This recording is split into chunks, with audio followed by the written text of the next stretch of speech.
Bienvenidos a nuestro canal. Esta es una historia de terror basada en hechos reales que te hará cuestionar la realidad misma. Prepárate para enfrentarte a tus peores miedos. Este relato ocurrió a principios de los 70 en el estado de Guerrero, en un pueblo de nombre Valle Escondido.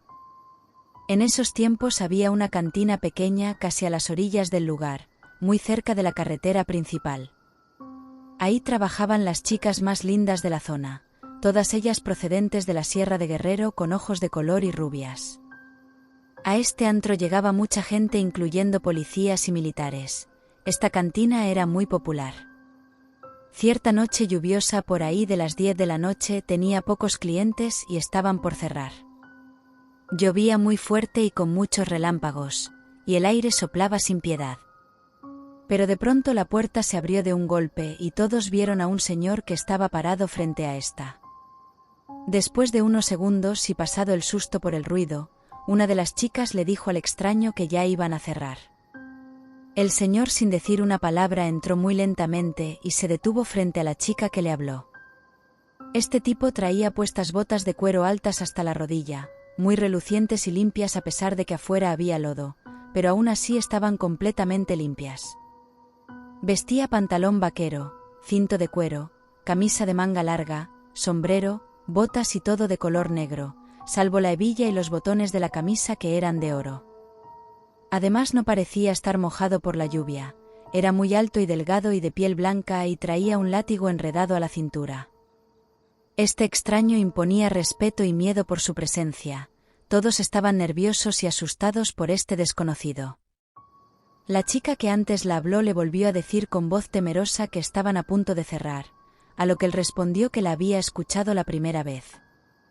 Sin saber qué decir, la chica se quedó callada y nuevamente se escucharon las palabras del recién llegado. ¿Cuánto ganan todas en una noche?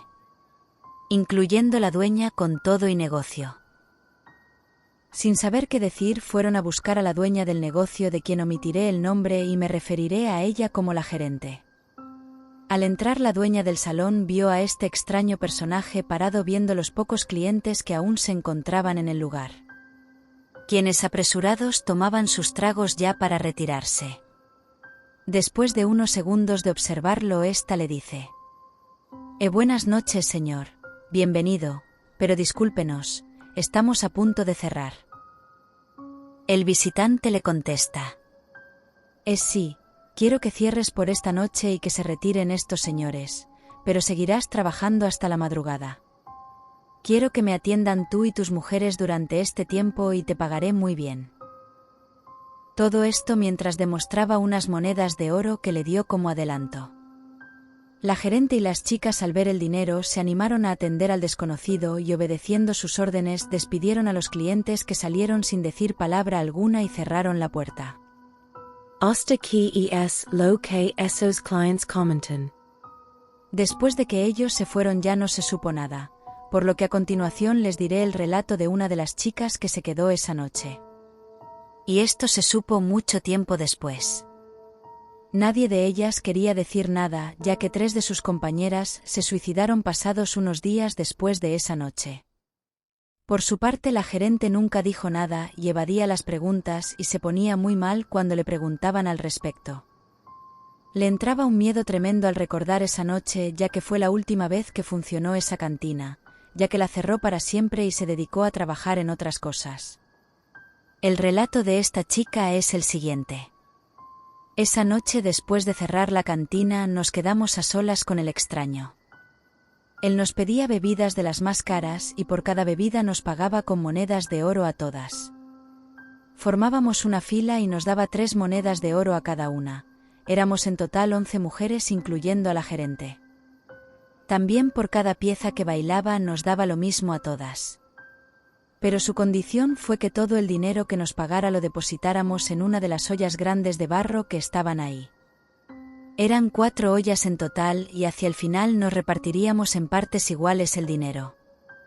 Todas estuvimos de acuerdo, incluso la gerente. Así pasó toda la noche tomando, bailando y hasta se metió con 3 chicas. Esas mismas que se terminaron suicidando. Por momentos se sentaba cerca de la barra y nos preguntaba cosas del pueblo por el paradero de algunas personas de ahí mismo. Incluso nos daba la impresión de que conocía a las personas por las que preguntaba. Pero también preguntaba cosas que para mí no tenían sentido. Por momentos no le entendía lo que decía. Era como que no tenían sentido sus preguntas. Él se daba cuenta y solo reía burlándose de nosotras. Serían como las 3:30 de la mañana cuando me di cuenta que las 4 ollas de barro estaban llenas de monedas de oro. Y la gerente se encontraba solamente callada y observando. Le pregunté qué le pasaba y me dijo con mucho miedo: ¿Ya te diste cuenta que las ollas están llenas de oro? A lo que felizmente le contesté que sí, que estaba muy contenta por eso. Pero ella me dijo en voz baja: ¿Y cómo crees que le está haciendo esto? No puede traer tanto dinero en las bolsas de su pantalón. Y además fíjate, por más que toma no le hace efecto el alcohol y ni ha ido al baño desde que llegó.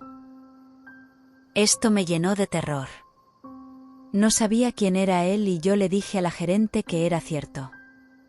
Él solamente metía su mano a la bolsa del pantalón y sacaba el montón de monedas de oro y nos pagaba todas. Momentos después, la gerente me preguntó quién había traído las ollas de la cocina, pero no supe ni qué decir. Después me dijo que ese hombre era el diablo y que estaba ahí con nosotras. Por poco me hago del baño al escuchar esto y me di cuenta que nos volteó a ver y nos preguntó: ¿Qué están murmurando allá? La fiesta está aquí, así que vengan a mí. Yo me moría del miedo. La gerente me dijo que llevara más tequila a la mesa y así lo hice. Y él con lo mismo. Sacaba monedas y nos pagaba todas. Yo ya no quería recibir el dinero y la fiesta siguió por unos momentos más. Como a eso de las 5 de la mañana él dijo: es hora de que me retire. Me gustó mucho estar aquí. Yo vendré por ustedes y me las llevaré a un lugar muy especial. Apenas acabó de decir esto cuando se abrió la puerta como la primera vez. Pero en esta ocasión estaba un caballo enorme que esperaba sin hacer movimientos. Aquel animal parecía tener fuego en los ojos y parecía echar humo por el hocico.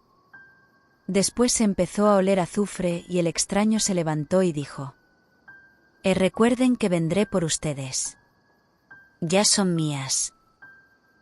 Se fue caminando y sonriendo en un tono burlón y montó al caballo. Pero al hacer esto claramente se vio cómo le crecieron las piernas a la altura del caballo y de tal manera que solamente levantó la pierna derecha y quedó montado sin más esfuerzo.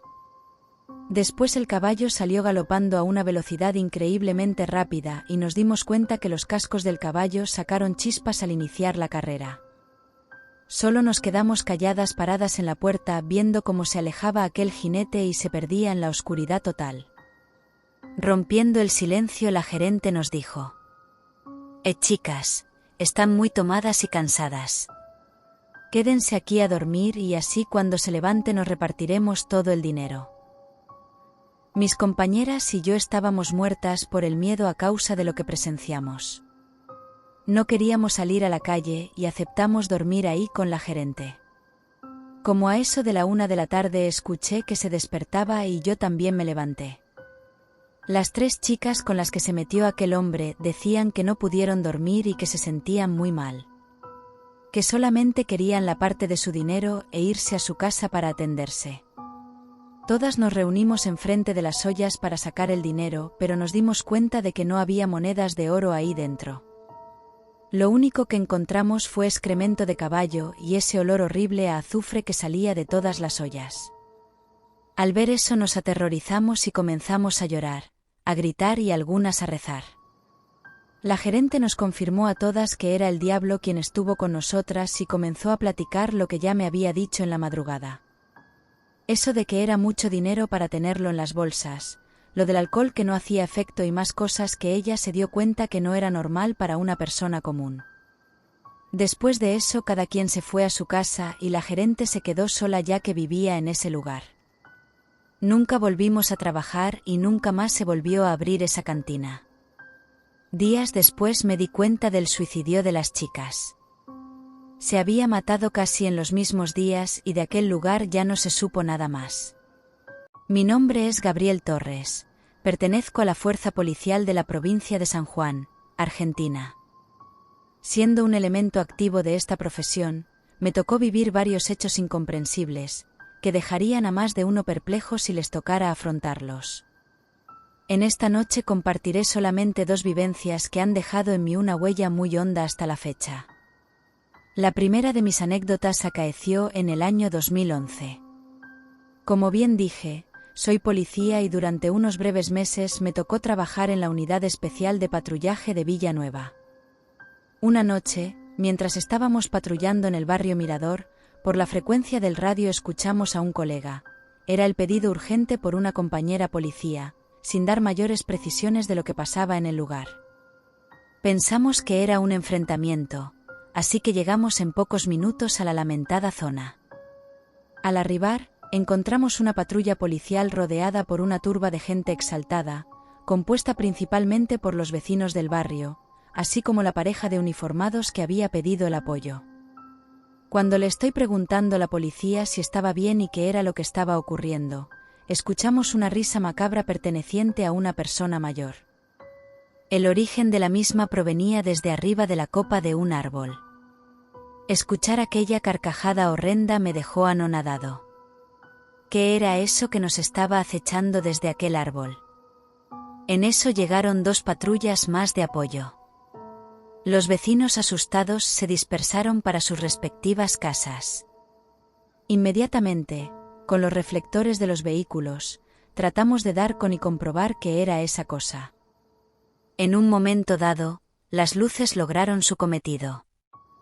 Vemos en el follaje de un árbol mediano a una mujer de unos 50 años semidesnuda, con los ojos completamente negros. Por la conmoción generada por aquel encuentro, nos desconcertamos. La razón chocaba con lo que estábamos viviendo, pero para nuestra suerte, arribaron 2 patrullas más a la zona.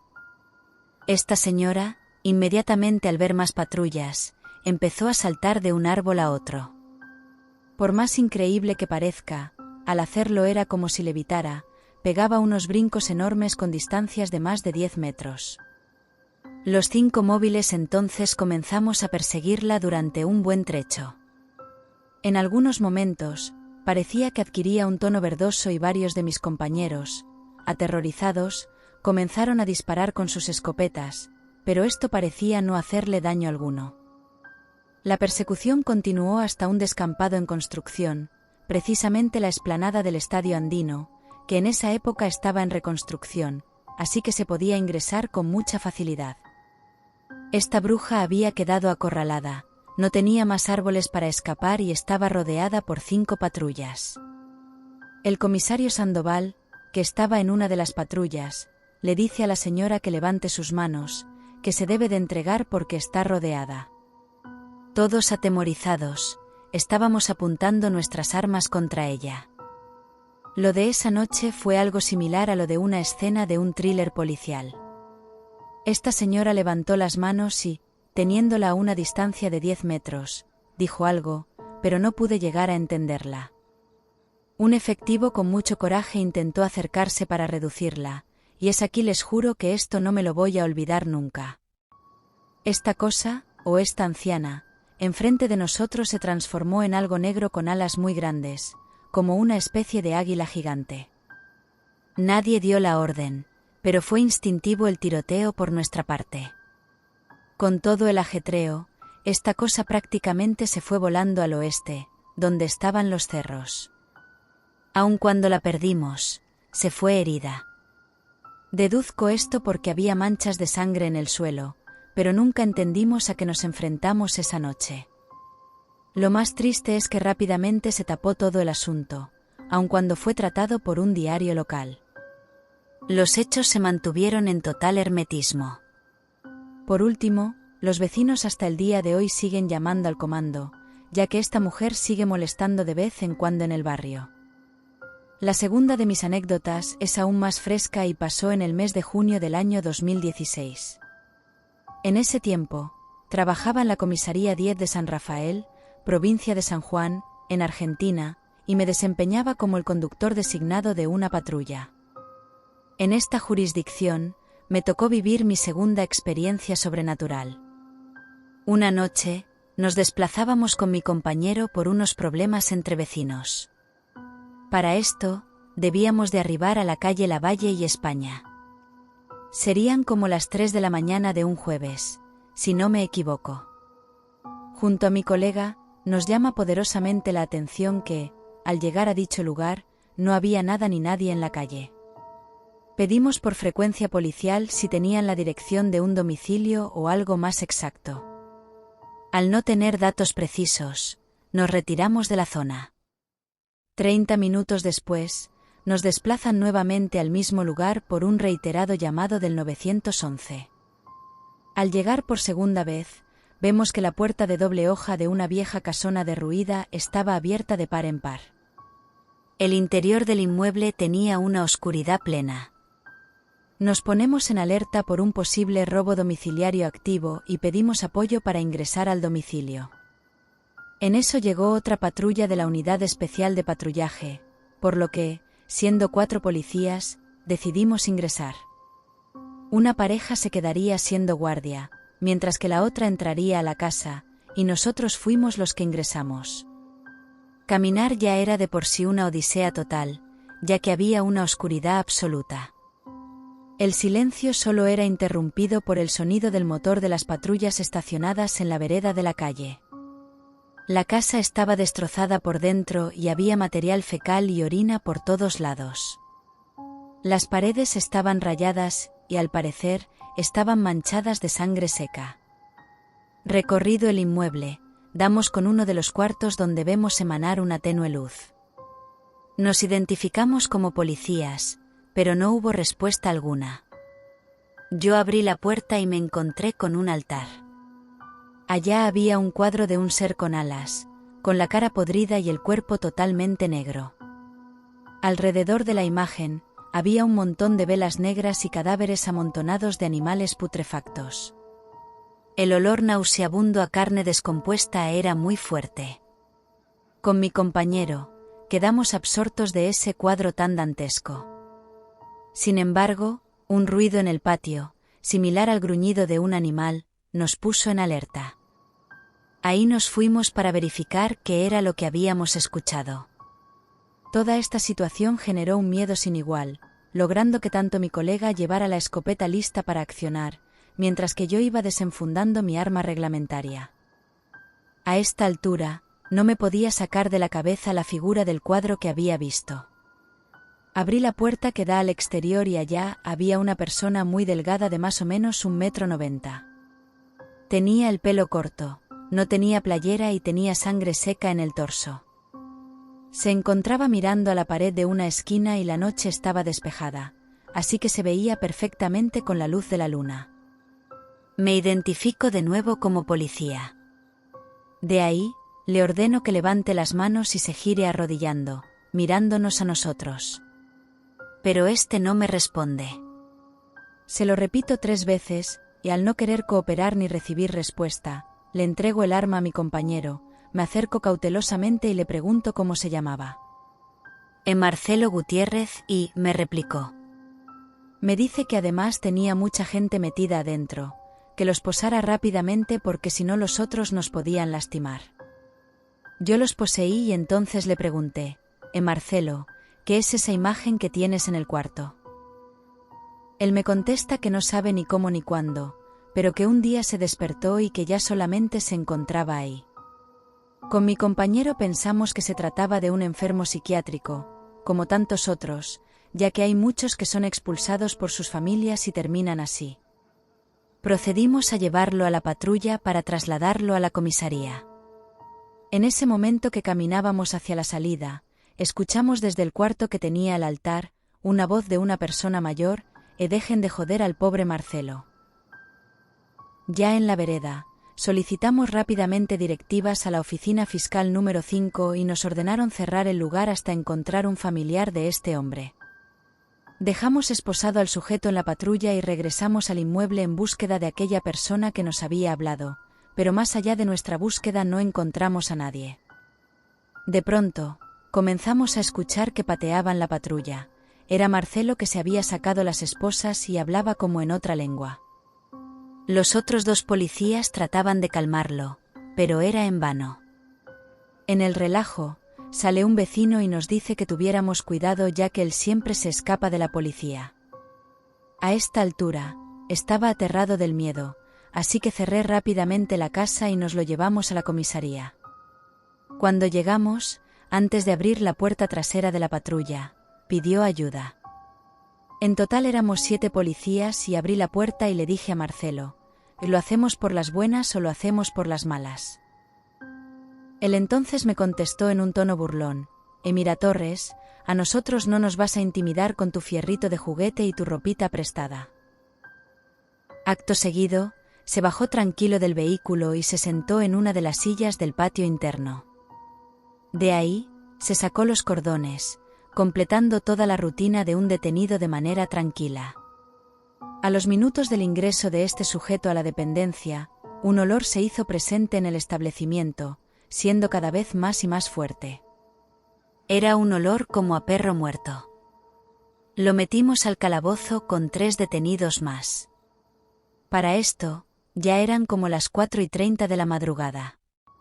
Pasaron 15 minutos y los otros detenidos nos gritaban llamándonos. Nos apresuramos entonces para ir a ver qué era lo que estaba sucediendo. Los detenidos nos decían que el grandote que habíamos llevado se había suicidado. Cuando abrimos las rejas, era verdad, Marcelo se había ahorcado con los jeans que tenía puesto. Yo le pregunté a uno de los detenidos que cuánto tiempo llevaba así, a lo que me respondió que eran alrededor de 5 minutos. Me terminaba de responder y el ahorcado se comenzó a reír de una manera macabra. El espanto que nos pegó a todos era indescriptible. Un compañero mío que medía 2,15 metros lo levantó desde las piernas para que no se siguiera lastimando, y entonces este le pegó un golpe al policía. Fue tal la magnitud del puñetazo que incluso lo tiró contra la pared. Era impresionante y se necesitó a la guardia entera para reducirlo. Él nos decía que nos conocía a todos y a la mayoría nos llamó por el nombre de pila sin habernos visto. Nadie quería tratar con el loco. Una cosa ser escéptico y otra cosa ser un total estúpido y negar lo irrefutable, o por lo menos pienso de esa manera. Desde la fiscalía nos mandó la directiva de que, al no encontrar familiares, lo trasladáramos a un centro de salud psiquiátrico. Está de mal decir que yo no quería ser el traslado, pero me mandaron igual. Supongo que los otros estaban más atemorizados que yo. Previo ser revisado por un médico, lo llevaríamos al hospital en Sauce de Guaymachén. En el trayecto al establecimiento médico, Marcelo volvió a dirigirse a cada uno de nosotros por los apellidos: Torres y Barrera, díganle a sus compañeros que tengan cuidado en la calle Independencia y San Martín. Uno de ellos se va a morir y ahí va a quedar la cagada no más. Nos respondimos por el miedo que nos generaba y además para no seguirle con el juego. Al dejarlo en el hospital, nuevamente habló con otra voz. Nos pidió perdón por los problemas que nos había causado. Antes de irnos, nos explicó que deseaba morir, pero los bichos que tenía dentro impedían su muerte. Estoy muy cansado, y fue lo último que escuché por parte de aquel misterioso hombre. Al otro día, se escapó del nosocomio. Por más increíble que resulte todo esto, contaré lo siguiente, y es que la semana siguiente, en finales de junio, mataron a un policía en la calle San Martín e Independencia de las Heras, tal y como nos había dicho Marcelo. Y con respecto al destino de este último, a comienzos de este mes, se roció un bidón de nafta y el mismo se prendió fuego. Ahí quedó el dichoso Marcelo Gutiérrez. Si has llegado hasta aquí y te ha gustado la historia, te agradecería que le dieras like y te suscribieras. Gracias. Tranquilos, mis niños, tranquilos. Decía mi mamá mientras nos acomodaba los tapones en los oídos a mi hermano y a mí. Tranquilos, ya es hora de dormir. La habitación era muy rara. Mi mamá la había llenado de cojines por todas partes, tapizando las paredes. La casita era normal para cualquier persona, pero nadie veía el cuartito donde dormíamos los tres. No lo hacíamos en nuestras recámaras, sino en ese cuarto.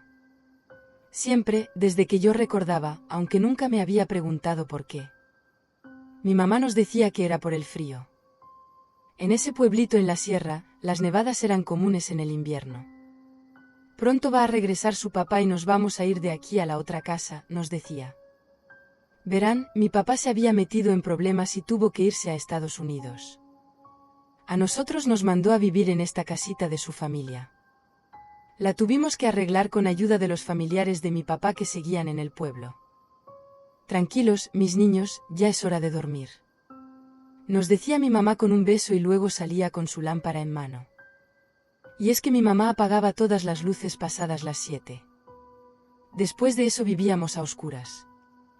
Con los tapones que mi mamá nos había hecho dejábamos de escuchar la lluvia. Tan solo oíamos, o más bien sentíamos los pasos de mi mamá por la casa, las ramas de los árboles que rascaban el techo de lámina y la lluvia que caía. Tranquilos, niños, tranquilos, ya es hora de dormir. Aún recuerdo esas palabras y me siento segura, como si nada me pudiera pasar. Tranquilitos, ya es hora de dormir. Aquella noche cuando a mi hermano le picó un alacrán, me desperté asustada cuando lo sentí hirviendo a mi lado. Estaba sudando. Salí corriendo para buscar a mi mamá. Estaba sentada frente a la veladora, rezando, con sus tapones puestos en los oídos. Me quité los míos, la toqué en su espalda para que me hiciera caso. Se volteó asustada, con sus ojos llenos de miedo. Yo todavía no entendía por qué. Le dije lo que pasaba y fuimos a revisar a mi hermano. Él estaba muy mal, y fue cuando le vimos el piquete en su piernita y poquito después encontramos al animal. En eso lo escuché. Un grito. Un alarido de mujer allá afuera. La cosa más horrible que he escuchado en la vida. Un alarido que parecía viajar con el viento. Mi mamá rápidamente me puso los tapones otra vez. Dejé de escucharlos. Ella salió corriendo. Regresó al cuarto y me quitó un tapón. Voy a salir, espérame. Voy por tus tíos para llevar a tu hermano al hospital. Mientras, cuídalo mucho, por favor, y no te quites los tapones. Tranquila, mi niña. Tranquilita, mi Rapicia. La vi salir y asegurar la puerta. Me fui a asomar por la ventana. La vi caminar cubriéndose con un chal a la cabeza. El viento parecía que se la quería llevar. De pronto ella se detuvo y empezó a ver hacia arriba, hacia las ramas de los árboles altos. Y luego empezó a correr. Yo me regresé con mi hermano. Pasaban los minutos y mi mamá no regresaba. Pasó más y más tiempo y me comencé a llenar de terror. Mi hermano parecía empezar a respirar cada vez más despacio, ya casi imperceptible. Entonces la escuché llegar. La sentí, mejor dicho, en la casa. Me di cuenta de que estaba batallando con la puerta. Estaba intentando abrirla, así que me acerqué para ayudarle desde adentro. Pero luego la puerta se empezó a sacudir de forma horrible, como si alguien extremadamente fuerte estuviera ahí atrás, a punto de arrancarla de la casa. Algo me dijo que tenía que asegurarla y puse una silla para atorarla. Creía escuchar a mi hermano llorar, así que me quité el tapón y entonces la escuché. Había una mujer llorando en la puerta, intentando arrancarla. Me volví a poner los tapones y corrí por mi hermano. Cerré el cuartito donde dormíamos. Empecé a sentir a las ramas rasguñar el techo de lámina sobre nosotros. Entendí de qué se había tratado siempre. No sé cuánto tiempo pasó, pero una luz iluminó por debajo de la puerta del cuarto. La abrí y vi que alguien estaba iluminando en la puerta de la casa. Mia Cirque. Era mi mamá. Quité la silla y vi que la luz que la iluminaba de espaldas era la camioneta de un primo de mi papá. Entraron por mi hermano y nos fuimos a toda velocidad al hospital, donde estuvo hasta el día siguiente. Cuando regresamos a la casa, sin que mi mamá me dijera nada, ya sabía yo lo que teníamos que hacer. Yo le ponía los tapones a mi hermano cuando nos íbamos a dormir. Tranquilo, tranquilito. Y luego ella y yo nos salíamos a rezar. Después de un rato, me llevaba a mí a la cama y ella se quedaba rezando casi toda la noche. Duramos un año más en esa casa. Aún recuerdo sus palabras, como si desde algún lugar me las siguiera diciendo todas las noches antes de dormir. Tranquila, mi amor. Tranquility. Todo va a estar bien.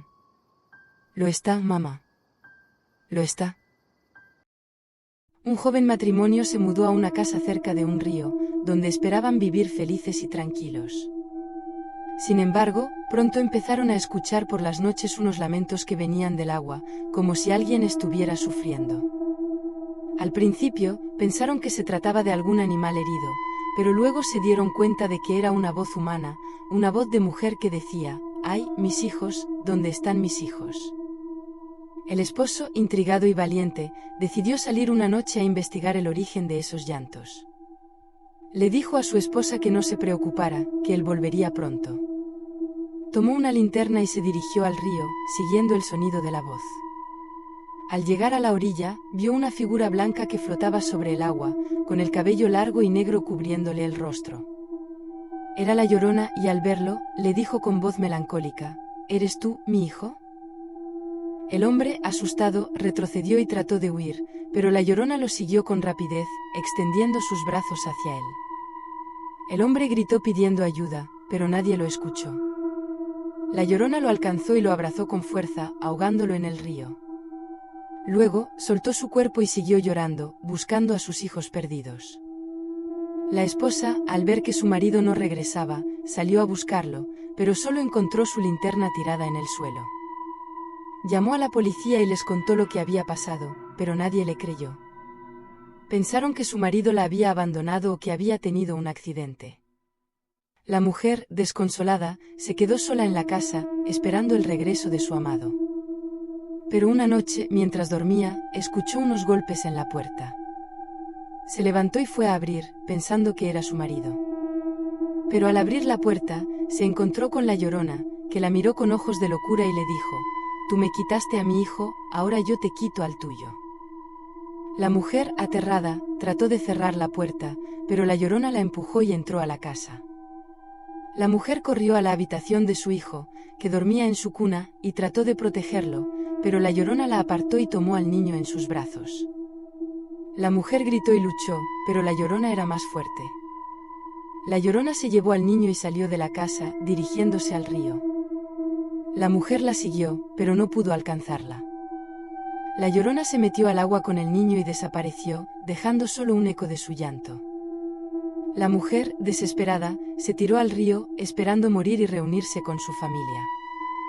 Pero el río la rechazó y la devolvió a la orilla, donde quedó tendida, llorando y gritando: «¡Ay, mi hijo, ¿dónde está mi hijo?». Desde entonces, se dice que en esa casa se escuchan dos voces que lloran por las noches, la de la Llorona y la de la mujer, que se convirtió en otra Llorona más.